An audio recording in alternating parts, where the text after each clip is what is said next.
বাংলাদেশ স্বাধীন হওয়ার পর এগারোসিন্দুর ইউনিয়নের প্রথম চেয়ারম্যান ফজলুল কবির জামালপুর ইউনিয়ন পরিষদ থেকে উনার বাড়ি নয় বেশি দূর। তারপরে ক্ষমতায় আসলেন জনাব হাবিবুল্লাহ, গ্রাম উনার বাহাদিয়া। উনাকে দেখার সৌভাগ্য হয়নি আমাদের দু চোখ দিয়া।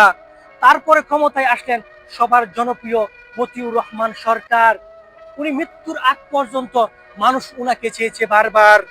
তারপর ক্ষমতায় আসলেন 1988 সালে আব্দুল হাকিম। উনার শাসন ব্যবস্থা কেমন ছিল আমরা ছিলাম না সেদিন। তারপর ক্ষমতায় আসলেন বজলুল করিম বাবুল ভাই।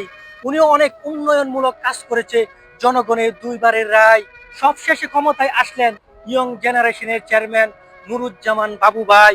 তিনি এগারোসিন্দুর ইউনিয়নে অনেক উন্নয়নমূলক কাজ করেছে, অস্বীকারের উপায় নাই। আমরা আছি অপেক্ষায় পরবর্তীতে কে হবে চেয়ারম্যান। সবার কাছে অনুরোধ রইল, সৎ এবং যোগ্য লোককে ভোট দিয়েন।